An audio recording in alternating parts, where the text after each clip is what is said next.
السلام علیکم سامعین، آپ دیکھ رہے ہیں مکس سٹوری چینل۔ آج کی کہانی پھندا کی تیسری قسط پیش خدمت ہے۔ تحریر ہے مرزا امجد بیگ ایڈوکیٹ کی۔ ہال کے مشرقی سمت چند کمروں کے دروازے نظر آ رہے تھے۔ ظاہر ہے ان کمروں میں بھی کمپنی سے متعلق افراد ہی بیٹھے ہوں گے۔ اتنا رش دیکھ کر ریاست کی سمجھ میں نہ آیا کہ وہ کہاں جائے، کیا کرے اور کیا نہ کرے۔ بالآخر وہ ان کرسیوں میں سے ایک پر بیٹھ گیا جو ایل شیپ میں داخلی دروازے کی جانب بچھی ہوئی تھی۔ اس کے بازو میں بیٹھے ہوئے شخص نے رشک آمیز نظروں سے اس کی طرف دیکھا اور کہا، میرا نام فرید مرزا ہے اور آپ؟ اس شخص نے سوالیہ انداز میں جملہ ادھورا چھوڑا تو ریاست سمجھ گیا وہ اس کا تعارف حاصل کرنا چاہتا ہے۔ اس نے خوش اخلاقی کا مظاہرہ کرتے ہوئے کہا، مجھے ریاست علی کہتے ہیں، کتنا قرضہ منظور ہوا آپ کا؟ فرید نامی شخص نے استفسار کیا۔ میں تو آج پہلی مرتبہ یہاں آیا ہوں بھائی، ریاست نے جواب دیا۔ ابھی قرضہ حاصل کرنے کے لیے طریقہ کار کا مجھے کوئی علم نہیں، میں قرضہ حاصل کرنے آیا ہوں۔ پھر تو آپ بالکل غلط جگہ پر آ گئے ہیں۔ کیا مطلب؟ فرید مرزا کی بات سن کر ریاست چونک اٹھا۔ کیا ایزی لائف ٹریڈرز والے آسان شرائط پر قرضہ فراہم نہیں کرتے؟ اوہ، فرید مرزا نے ایک گہری سانس لی۔ آپ میری بات نہیں سمجھے۔ میں یہ کہنا چاہ رہا ہوں آپ غلط لائن میں بیٹھ گئے ہیں۔ پھر اس نے مغربی دیوار کے ساتھ ایک قطار میں لگی ہوئی درجنوں کرسیوں کی جانب اشارہ کیا اور کہا، پہلی مرتبہ آنے والے ادھر بیٹھ کر اپنی باری کا انتظار کرتے ہیں۔ یہ بات مجھے معلوم نہیں تھی، ریاست نے متصفانہ انداز میں کہا، مگر اس طرف تو کوئی سیٹ خالی نظر نہیں آ رہی۔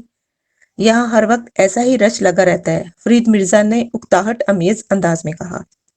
ادھر نظریں جمائے رکھو، جیسے ہی کوئی کرسی خالی ہو تم قبضہ کر لینا، لیکن اس سے پہلے تمہیں ایک کام کرنا ہے۔ کون سا کام؟ ریاست نے سوالیہ نظر اس کی طرف دیکھا۔ اس نے پوچھا، کیا تم نے ٹوکن حاصل کر لیا ہے؟ ٹوکن؟ کون سا ٹوکن؟ اپنی باری کا ٹوکن، فرید مرزا نے بتایا۔ اس لمبی قطار کے اختتام پر ایک بڑے میاں بیٹھے تمہیں دکھائی دے رہے ہیں نا؟ وہ قرضے کے بارے میں معلومات فراہم کرتے ہیں اور ٹوکن کا نمبر دیکھ کر وہ اپنی باری پر متعلقہ شخص کو اٹینڈ کرتے ہیں۔ یہ ٹوکن کہاں سے ملتا ہے؟ ریاست علی نے پوچھا۔ اس طرف سے، فرید مرزا نے ایک سمت انگلی سے اشارہ کر دیا۔ ریاست نے اس کی انگلی کی تقلید کی تو اس کی متلاشی نگاہ داخلی دروازے کے بائیں جانب کونے میں پہنچ گئی۔ وہاں ایک نوجوان لڑکی کرسی میز سجائے بیٹھی تھی۔ ریاست چند لمحات تک ایک ٹک اس لڑکی کو دیکھتا چلا گیا۔ بلا شبہ وہ ایک حسین اور پرکشش لڑکی تھی۔ اسے ایک ٹک نہ دیکھنا بدذوقی میں شمار ہوتا، لیکن ریاست زیادہ دیر تک اس خوش ذوقی کا مظاہرہ نہ کر سکا۔ فرید مرزا کی کھنکار نے اس کی محویت کا شیرازہ بکھیر کر رکھ دیا۔ فرید نے اسے اپنی طرف متوجہ کرنے کے لیے کھنکارا تھا۔ وہ بکھلاہٹ امیز نظروں سے فرید کی طرف دیکھتے ہوئے بولا، اچھا اچھا، ٹوکن وہاں سے ملتا ہے؟ پھر وہ یک لخت اٹھ کر کھڑا ہو گیا۔ میں ٹوکن لے کر ابھی آتا ہوں۔ فرید مرزا کا جواب سنے بغیر وہ مذکورہ حسینہ کی جانب بڑھ گیا۔ وہ لڑکی گویا اس کے دل میں کھب سی گئی تھی۔ یہ بات نہیں کہ وہ کوئی دل پھینک یا فلرٹ قسم کا شخص تھا۔ وہ اپنے بیوی بچوں سے بے پناہ محبت کرتا تھا۔ وہ اس کی زندگی کا محور و مرکز تھے اور وہ اپنے محور و مرکز تک ہی محدود تھا، مگر اس لڑکی نے بہرحال اس کے دل و دماغ کو متاثر ضرور کیا تھا۔ اسے افسوس ہو رہا تھا اس نے آفس میں داخل ہوتے ہی اس لڑکی کو کیوں نہیں دیکھ لیا۔ انہی خیالات کو ذہن میں بٹھائے اور انہی جذبات کو دل میں سجائے وہ مذکورہ خوبرو لڑکی کے پاس پہنچ گیا۔ لڑکی کی میز پر اس کے نام کی تختی موجود تھی، جس پر جلی حروف میں فوزیہ لکھا ہوا تھا۔ ریاست کے دل میں ایک جذبہ دھڑک اٹھا، اس کی طرح اس کا نام بھی کتنا پیارا ہے۔ لڑکی نے گردن اٹھا کر اپنی بڑی بڑی آنکھوں سے ریاست کی طرف دیکھا اور بڑے دل آویز انداز میں مسکراتے ہوئے بولی، سر تشریف رکھیے۔ اس پیشہ ورانہ پیشکش کے ساتھ ہی اس نے ہاتھ کے اشارے سے اس اکلوتی کرسی کی جانب اشارہ بھی کر دیا جو اس کی میز کے سامنے بچھی تھی، لیکن ریاست کو اس کا ہاتھ دکھائی نہ دیا۔ وہ یہی سمجھا لڑکی سے اپنے دل میں تشریف رکھنے کو کہہ رہی ہے۔ بہرحال وہ کسی طرح مذکورہ کرسی پر بیٹھ گیا۔ اسی دوران میں فوزیہ نامی وہ خوبصورت لڑکی مسلسل اسے سوالیہ نظروں سے دیکھتی چلی جا رہی تھی۔ اس نے جز بز ہوتے ہوئے کہا، مس فوزیہ، میں دراصل ریاست نہیں جانتا تھا فوزیہ مس ہے یا مسز، اس لیے احتیاطاً اس نے مس کا لفظ استعمال کیا تھا تاکہ لڑکی کے برا منانے کے امکانات صفر کے برابر ہو جائیں۔ لیکن فوزیہ نے اس کی بات پوری ہونے سے پہلے ہی کہہ دیا، میں جانتی ہوں سر، آپ ٹوکن لینے کے لیے میرے پاس آئے ہیں۔ اوہ! ریاست ایک لمبی سانس لے کر رہ گیا۔ اس دوران میں فوزیہ نے اپنی میز کی دراز میں سے 4 انچ لمبائی چوڑائی سائز کا ایک گتے کا ایک چکور ٹکڑا نکالا اور ریاست کی طرف بڑھاتے ہوئے ریشمی لہجے میں بولی، یہ لیں سر، آپ کا ٹوکن نمبر 121 ہے۔ 121؟ ریاست نے حیرت سے دہرایا اور ٹوکن کو اپنے ہاتھ میں الٹ پلٹ کر دیکھا۔ واقعی گتے کے اس چکور ٹکڑے پر 121 لکھا ہوا تھا۔ وہ پریشانی سے بولا، میں تو لنچ کے وقفے میں اپنی ڈیوٹی چھوڑ کر آیا ہوں، پتہ نہیں یہاں میری باری کب آئے گی۔ آپ فکر نہ کریں سر، وہ ریاست کی فکر مندی پر تسلی کا مرہم رکھتے ہوئے بولی، میں خلیل صاحب سے سفارش کر دوں گی تو آپ کی باری جلدی آ جائے گی۔ ویسے میں نے آپ کو بہت اچھا نمبر نکال کر دیا ہے، 121 کا مجموعہ 4 بنتا ہے، اور آپ جانتے ہیں 4 کا ہندسہ دولت اور خوشبختی کا ہندسہ تسلیم کیا جاتا ہے۔ پھر اس نے چونکنے والے انداز میں ٹیبل کیلنڈر پر نگاہ ڈالی اور خاصے جوشیلے لہجے میں بولی، اس نے اب تک کی تمام تر گفتگو نہایت ہی دھیمے لہجے میں کی تھی تاکہ کوئی دوسرا نہ سن لے۔ کمال ہو گیا سر، آج آپ پہلی مرتبہ ہمارے دفتر آئے ہیں اور اتفاق سے آج 4 تاریخ بھی ہے۔ آپ کی خوش قسمتی کو کوئی چیلنج نہیں کر سکتا۔ وہ بدستور آواز کو دھیما رکھتے ہوئے بولی، ایک حسین و جمیل لڑکی کسی مرد کے سامنے بیٹھ کر بڑے نازو انداز سے سر سر پکار کر خوشگن باتیں کر رہی ہو تو یہ مرد کی فطرت اور شان کے خلاف ہے کہ وہ اپنے دل کا کوئی رومان پرور گوشہ اس ماجبی نازنین دلربا دلنشیں کے لیے خالی نہ کر دے۔ بقول کہ ریاست غیر محسوس طور پر فوزیہ پر رجھ گیا۔ باچھیں پھیلاتے ہوئے اس نے فوزیہ سے پوچھا، مس فوزیہ، کیا آپ علم الاعداد وغیرہ سے بھی شغف رکھتی ہیں؟ میں کوئی پیشہ ور نجومی تو نہیں ہوں، وہ ٹھہرے ہوئے لہجے میں بولی۔ ریاست کو وہ سنجیدگی میں بھی مسکراتی ہوئی نظر آئی۔ بہرحال آپ نے شغف کا لفظ بالکل درست استعمال کیا ہے سر، میں اپنے علم کو اپنے شوق اور تفریح کے لیے استعمال کرتی ہوں۔ فوزیہ کے مخصوص حوصلہ افزا رویے نے ریاست کو خاصا بہادر اور نڈر بنا دیا۔ کمال جرأت کا مظاہرہ کرتے ہوئے اس نے کہا، کبھی میرا حساب کتاب لگا کر بھی تو بتائیں، کیا ساری زندگی نوکری کرتے ہوئے ہی گزر جائے گی یا؟ ایک مرتبہ پھر قطع کلامی کرتے ہوئے بولی، سر آپ اپنے ہاتھ میں پکڑے ہوئے ٹوکن کا نمبر دیکھ رہے ہیں نا؟ میں نے آپ کو بتایا ہے 4 کا عدد خوش قسمت لوگوں کی زندگی میں گردش کرتا رہتا ہے، اور آج کی تاریخ سے یہ آپ کی زندگی میں بھی شامل ہو گیا ہے۔ ویسے تو آپ یہاں آتے جاتے ہی رہیں گے، میں آپ کے بارے میں بعد میں اور بھی بہت سی باتیں بتاؤں گی۔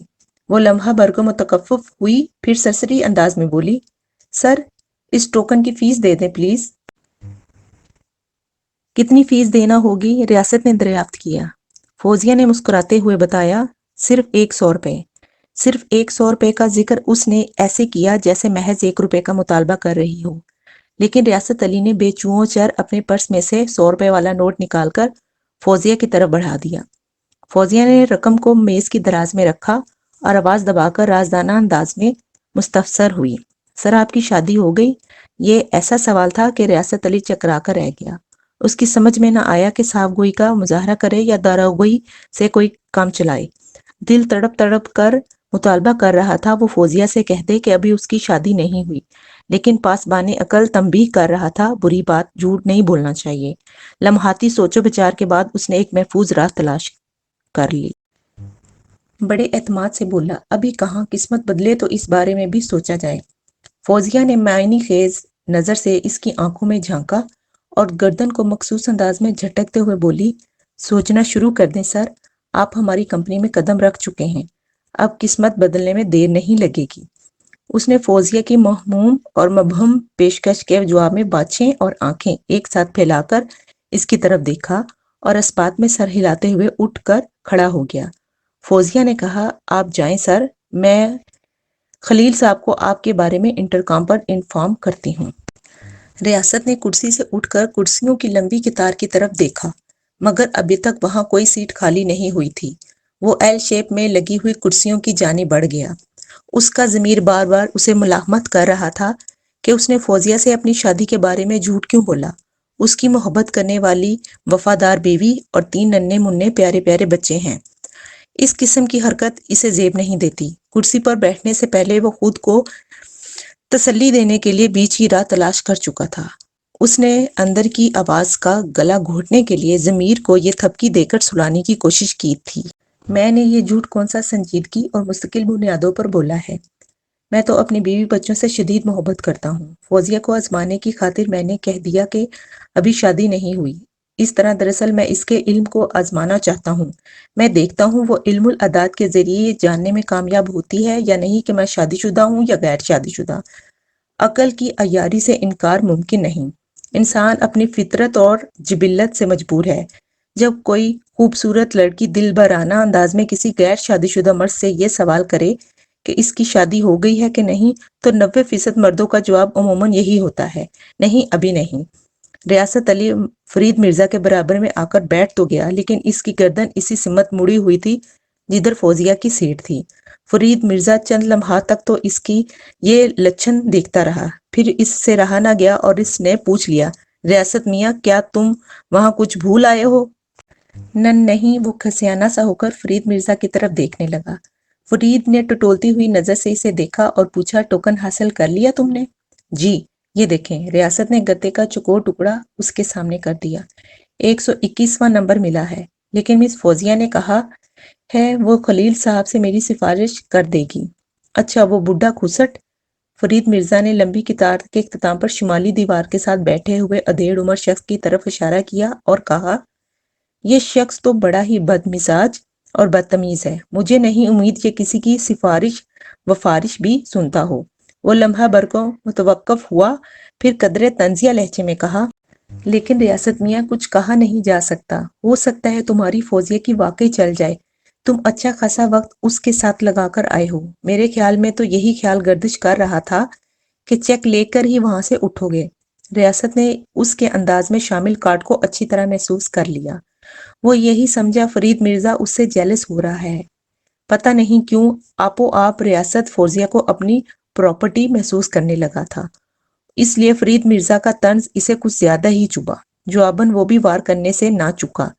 مرزا صاحب، آپ بھی تو ٹوکن لینے کے لیے مس فوزیہ کے سامنے بیٹھے ہوں گے۔ میں نے کوئی نیا کام تو نہیں کیا؟ میں نئے اور پرانے کام کی بات نہیں کر رہا ہوں میاں۔ مرزا کے لہجے میں مخصوص چبھن بدستور شامل رہی۔ بلکہ میں تو یہ کہہ رہا ہوں تم کافی دیر تک اس لڑکی سے گپیں لگا کر آئے ہو۔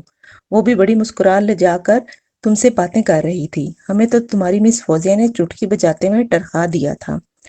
ٹوکن ہمارے ہاتھ پر رکھا، 100 روپے وصول کیے اور بس۔ فرید مرزا نے معنی خیز انداز میں جملہ ادھورا چھوڑا تو ریاست کو 100% یقین ہو گیا کہ وہ اس سے حسد کرنے لگا ہے۔ فرید کو اللہ نے بس گزارا چلاؤ صورت اور صحت سے نوازا تھا۔ ریاست نے اس کے سراپا اور شخصیت پر ایک طائرانہ نگاہ ڈالی اور دل ہی دل میں کہا، تم جیسے لنگور سے اگر اس نے بات بھی کر لی تو اسے اپنی خوش قسمتی ہی جانو۔ یہ میں ہی سمجھتا ہوں کہ تمہیں کتنی دیر سے کس طرح برداشت کر رہا ہوں۔